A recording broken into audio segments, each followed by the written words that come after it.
What's up, everybody? It's Andy Smith, your host with the most and 34-year veteran of the comic book industry with another book look. A book look is where I grab a book off my shelf and go through it page by page with you guys. And if it's available for sale, I post a link in the description below. And if you like it, of course, you can go buy it, but you get to see it first. TwoMorrows Publishing, they've been around forever, a few decades now, if not longer. They do great work. I love their books about artists. Go back through my book looks. I've done other ones that they've put out about Dave Cockrum, Kurt Swan, Al Plastino, just to name a few. Their latest one, Marshall Rogers' Brightest Day, Darkest Nights. It's a hardcover. Eventually, it'll probably be a soft cover. I actually picked this up in San Diego. I had it on reserve, believe it or not, at my local comic book shop. And when I was at San Diego, TwoMorrows was there and they had advanced copies for sale. I called my comic shop and I said, hey, is it cool if I pick this up here? And they said, go right ahead. And it was funny. I was in my shop yesterday, recording on Sunday, so on Saturday. And they said, yeah, remember how you called? I said, yeah. They're like, that book didn't stay on the shelf for more than 10 minutes. It was gone. People really wanted it. So there you go. Real quick. I discovered Marshall Rogers as a kid at first on Silver Surfer. And I'll be 100% honest. Not a fan. I did not like his Silver Surfer work. I didn't think it was that dynamic. I don't think it was a good fit for him. Going back to the book real quick. New York Times, March 29th, 2007, almost 20 years ago, Marshall Rogers, Batman artist, dies at 57. I remember this, and I remember being shocked by it, because 57 is not that old, and I'm going to be 56 this year, so I read stuff like that, and I'm like, oof. Now, he was a big-time smoker, I guess, and I think it was a heart attack, so just sad, but they do reprint this New York Times article here. I don't know if it was longer than this, but this is what they show. We have a foreword here. I love seeing things like this, the pictures. I love seeing work I've never seen before. Real quick, back to when I discovered him. I didn't buy this when it first came out, Secret Origins. I love this series that DC did. This came out in 1986. I wish they would collect this into a trade paperback. I don't think they have. Anyhow, they would do 2 different characters per issue. This one starts off with Batman by Marshall Rogers. And this is the Secret Origins of the Golden Age Batman. I love that. You know, this shot, it's not that super dramatic, you know, but there's just something about this I really like. And he's teamed up with an inker he worked with a lot, especially when he did Batman, Terry Austin. So I'm not going to go through this whole thing, but I thought this was really cool. By the way, that's some nice grease pencil back there on for the clouds.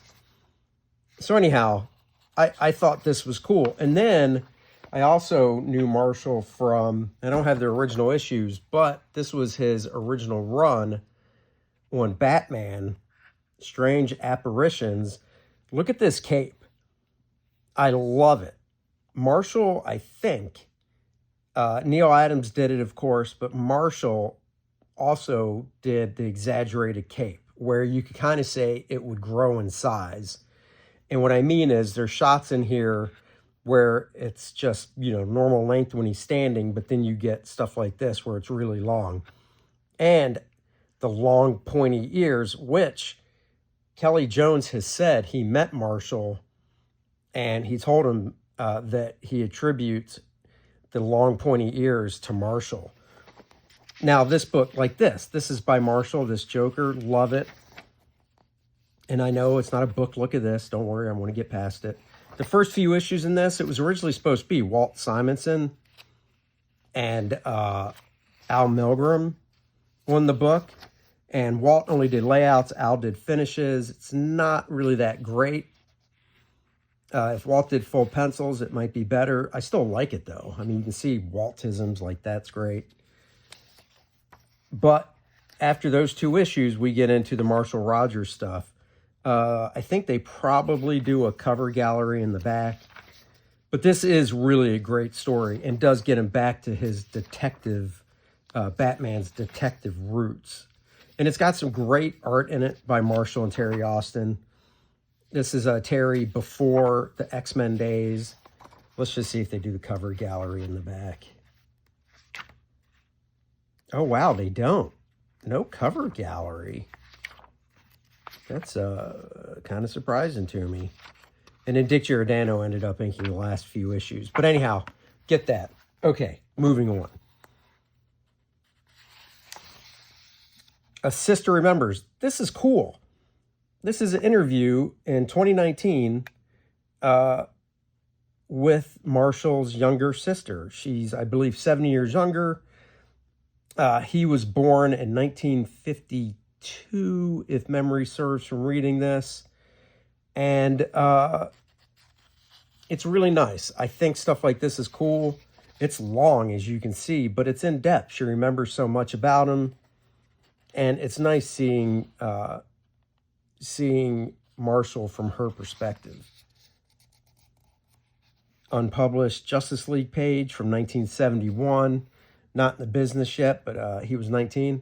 So things I learned that I never knew. He was at Kent State the day of the shooting.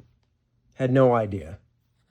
Marshall originally went to school for architecture, which I think I do remember hearing, and it shows in his backgrounds. I mean, look at this beautiful background. Guys, this is 1977, Detective Comics 474, way before being able to use computer-generated models and stuff like that digital artists can incorporate now for reference and stuff. Beautifully drawn, and I think that right there, Marshall drew his sister Suzanne and her friend Elizabeth in the lower right of this street scene. So here, and I believe this one is his sister. So that's pretty cool. Another early page here. Atlas Ironjaw #1, unused page. I don't know. I did read this, of course. He did not draw Atlas Ironjaw, because I have the series. So it could have been a tryout page or something. I can't remember. And yes, I did read the book. But guys, if you know me, you know how my memory is.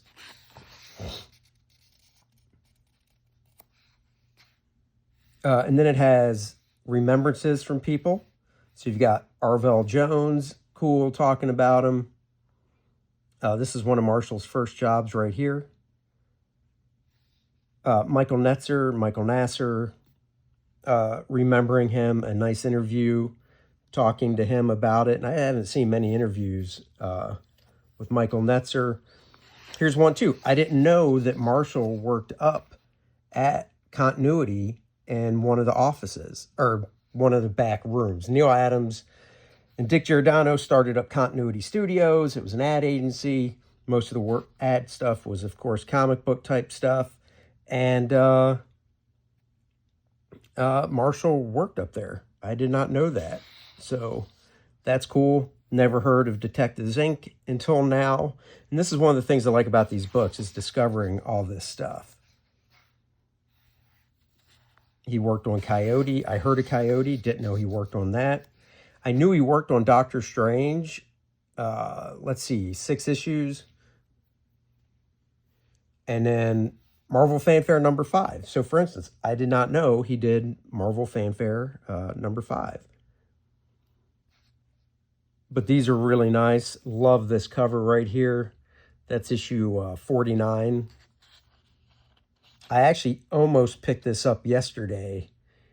It's a 6-issue story arc, so this is the 2nd issue in the story arc. I don't really want all 6, but that's a great cover.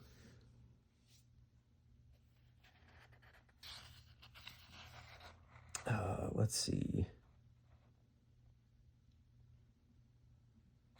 This is cool. I might have to find Marvel Fanfare 5. P. Craig Russell inked it. Now, that's totally different from a Terry Austin. So that's pretty cool. Nice interview, well, not interview, but talking about Terry Austin. So this is a little ad piece the continuity put out by Neil Adams and Dick Giordano, showing like the different styles they can do and stuff. This is talking about, you know, Terry working with Marshall and kind of Terry getting into the business. This is cool. I bought this book just because of this story. So this is the first collaboration between Marshall and Terry Austin. It's in Detective Comics 467. And the thing I like about it is this figure right here. It's hard to see, but this Batman figure, one, look at the great cape. So nice. Longer ears. But this Batman figure is actually inked by Neil Adams, which is just super cool. That's the thing. Working at continuity, Neil could jump in every now and then. Let's see. Is this their first issue? This is 471. I love that cover.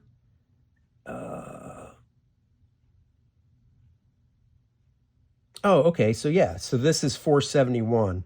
It's in the trade paperback. I love this cover. I might actually get this issue just because that cover is so cool. And this is a panel from the book. Once again, look at that great cape. Very nice. Terry's nice, crisp inking. Fate gives Rogers and Austin their first shot at Batman in Detective Comics 468. So that, I think, was... let's see. I don't know if 468, the whole issue, was drawn by him or not. Because this says it's the beginning of the Englehart. So maybe, I think they drew this issue, but it wasn't written by Steve Englehart, who is most known for working with Rogers. Here's something else I didn't know. When they took over the book, started doing Batman, I think that it was Julie Schwartz, just hated the work. Hated it. I mean, he would have Marshall come into his office and just yell at him. He just could not stand the work. So I found that very interesting too, because, you know, we look at it now and you hear about all the stories about how great it is. And it is a really good read and great artwork. But then back when it was being produced, apparently hated. This book has nice reproductions of original art. Here's that splash page I was talking about. That's real nice. The other thing that I do, and I don't know if this is just a me thing, but I go, oh, came out in 86, which means it was probably drawn at the beginning. This came out with a cover date September 86. So it was probably drawn, let's say, earlier in 86. So Marshall was born in 52. So he was like 34. I just love, I'm a dummy. No, I'm not. That's right. 34. He was 34. See, I doubt my math. That's just dumb on my part. Other Batman stuff he worked on. Actually never knew about these two. I knew about the Batman Dark Detective follow-up book that was 6 issues. There was supposed to be another one, and then unfortunately Marshall passed away. And well, it's not funny, but he passed away, and supposedly Terry and other people went around to DC going, look, a lot of these artists said they would pitch in to finish the story because he started drawing it, and they said they would pitch in to finish the story so the book could come out. And DC was just like, nope, we're good, which is really awful. It would have been nice to see these artists that want to come together for Marshall to do that. I love this. I've never really gotten the Batman cowl down. Every artist has their certain way of doing it, and I'm still kind of working that because I just don't draw them enough. But I love how Marshall, and I read these, broke down how he does the cowl. I thought that this was very cool. Those great long pointy ears. I mean, look, it's just, you know, I don't know if this is on one page, like 8.5 by 11, you know, flip landscape or what, but just love how he breaks down to do the cowl, especially this 3/4 shot right here. I think that is very cool and interesting.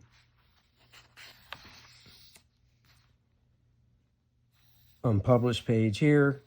Once again, TwoMorrows Publishing does a great job of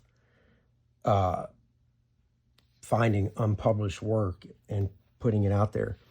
Rogers died unexpectedly in 2007 after completing the first story in the sequel to Batman Dark Detective. It was never published.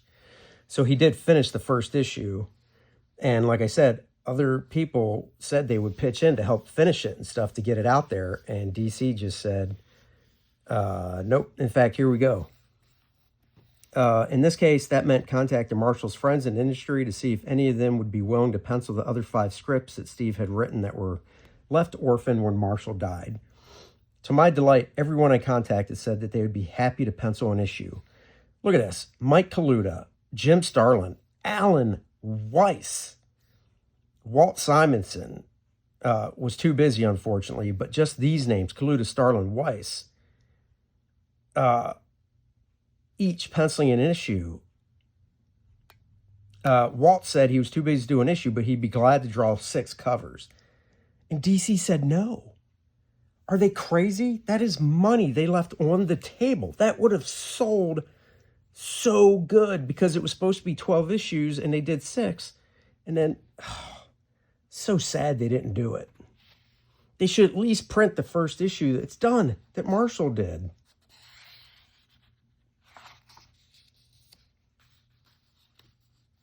This is cool. Odds and ends, awards and stuff. I guess I didn't know he did a Batman portfolio. I never knew that there was a graphic novel that they did. So, like, this is another thing I want to look for. Because, I mean, I love stories like this. But Harlan Ellison says he hated it. He couldn't stand it. Makes me want to get it even more. Here's some pages from it. I think that looks so freaking cool. So, something else I'm going to hunt down. This is Marshall talking about different things. I love this. On influences, Jack Kirby is my main man, which is cool because you don't really see that in Marshall's work, you know. But Jack Kirby, just loved him. He's talking about him here in this interview, so that's cool. This is from 2002. Of course, Marshall did work on Mr. Miracle, which I do remember seeing some as a kid. Nice tribute sound effect. Kerboom. That's cool. Love seeing little insider stuff like that. You know, when I first saw this, I never knew what that meant. But now reading this book, it's like, oh, yeah.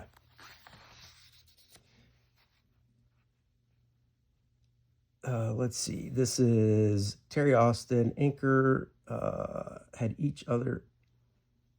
Oh, so this is cool. On the first issue of Mr. Miracle that Marshall did, he's working at continuity, and there's tons of inkers, you know, obviously coming in and out of that place. Terry Austin, Dick Giordano, pencilers as well, Mike Nasser, Al Milgram, Alan Weiss.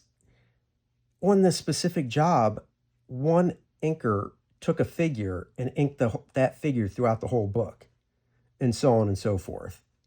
That, to me, is so freaking cool that I want to get this issue now just to really be able to delve in and look at it and look at the different inking and stuff. Marshall inking over a Kirby drawing. God, I love that. Like I said, this is Silver Surfer. You know, he worked on it for issues 1 through 12, and then I guess there was a 21 Silver Surfer print. Oh no, issues 1 through 12 and 21. Just wasn't doing it for me. Joe Rubenstein, one of my favorite inkers, inked it. Just, I don't know, wasn't really ringing for me. Great. This interview with Steve Englehart is so long and informative. And he talks about how a lot of the stuff in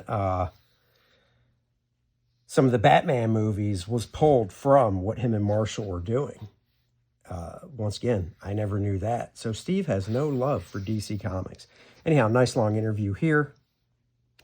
Nice commission there. Once again, they find artwork that has been rarely seen and publish it.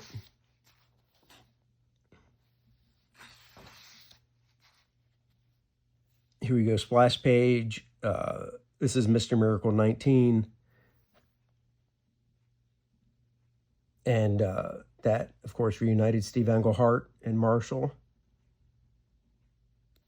Marshall Rogers and Isla Bunch, artists.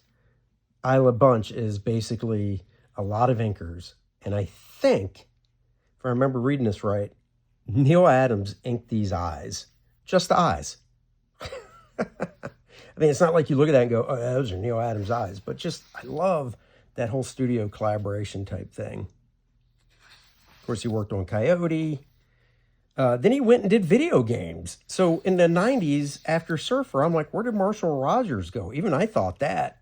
Because he did a couple issues of Justice League Europe. He did a couple issues of Excalibur, which I did buy. But other than that, I was like, where'd he go? He went and did some video games. He came back 2006. I think this Marvel Westerns was an anthology book. Did a story in that. That's pretty cool. Here they just talk about the Coyote book, which I originally remember Coyote coming out from Marvel, not Eclipse, so something else I learned. This is cool. This is a Inside the Batman, an issue-by-issue exploration of the Englehart Rogers Detective Comics run. And they just go through and they break down all the issues. And it's funny, too. Steve talks about how he first came over to DC and he started with Justice League. And it was because Jeanette Kahn loved what Steve was doing on the Avengers. So he comes over to work on Justice League and he gives it that kind of Avengers flair with how he's treating the team book. And apparently some readers just did not like it. So love these little nuggets of stuff you learn. So here, like I said, it's breaking down every issue. This is great.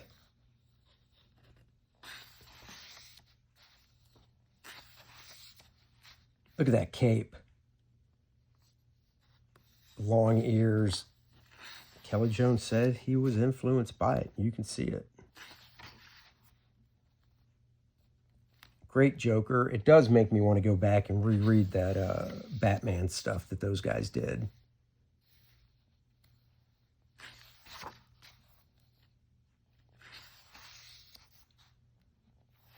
Closing splash page from Detective 476. Nice. And he did like this lens flare type effect. And once again, he, you know, different artists, different tastes. I think this is very cool. You know, if I drew it, I would have made the Batman figure a lot bigger. But I like the sense of depth and everything. And once again, he went to architecture school and he really did draw great backgrounds and such. I mean, you see it here as well. He did do the newspaper strip for a little while. I didn't realize that either. So another little nugget that I learned going through this book. And then it ends with an interview with Marshall Rogers with a guy named Ken Gale, who had a radio show up in New York. And he interviewed Marshall on the radio back in 2005. You know, I just thought of this. I wonder if you can find the audio of this, because I read it, because this is transcribed from it, but I'd like to hear it. I wonder if it's like transcribed on YouTube. Reprinting the classic stories. Here, Shadow of the Bat. I think those reprints are very cool. Nice piece here for a convention book. Said he was talking to how he was at Kent State. Piece of original art from Deadly Hands of Kung Fu that he pencil inked and toned. Great. Here we go. Look at that. Classic. Classic. I could have picked this up at the comic shop yesterday for $5, this issue. And this kind of amazed me, it wasn't in that great a shape. That's why it was only $5. I'm not a condition snob, but when I want to buy one specific book, I want it in nice shape, so I probably will get this. But I love that cover. And then he did a thing called Cap'n Quick and Foozle. Never, ever knew about that. A humor book came out through Eclipse. He wrote it and everything. Say he did Coyote. Great Batman splash here. This is from Dark Detective #6. The follow-up book.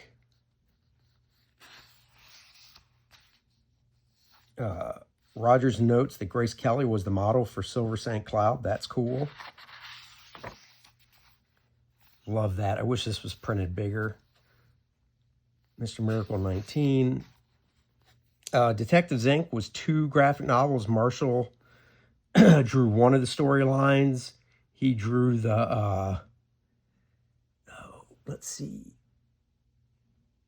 I'm looking for the, it's right here.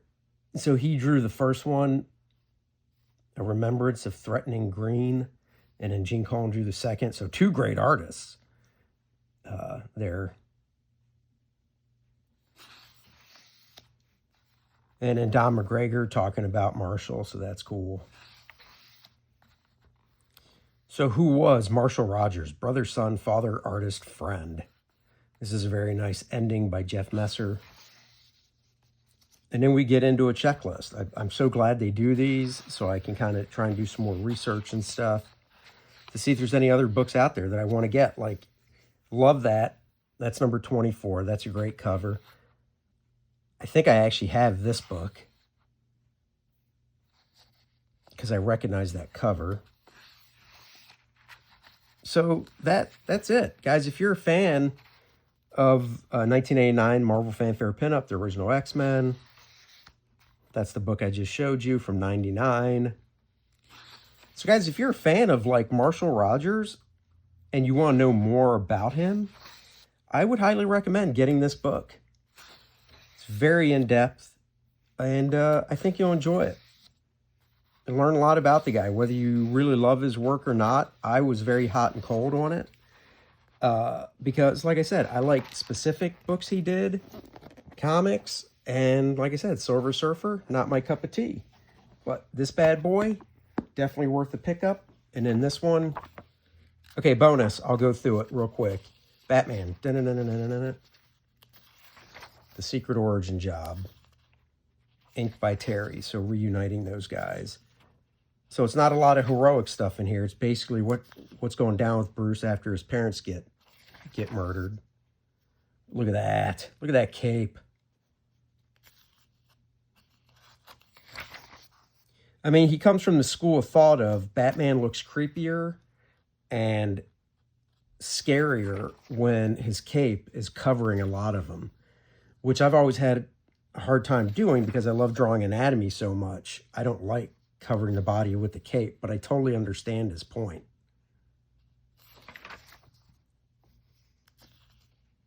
So, and there's some nice dramatic shots in here. So this is a good story, which is not expensive. So go get it. All right, guys, thanks for watching this book look. I really appreciate it. I appreciate all you guys. And I will check you next week with another book look. Until then, guys, go check out my new campaign, Lilith Infernal Conflict. It is the story of how Lilith, the great succubus from the Kordrath saga, came to be, who she is, and why she was sent to the Shattered Reach. Go check it out. Here's the trailer, link in the description below. I'll talk to you guys later. Thank you, everybody. Bye-bye.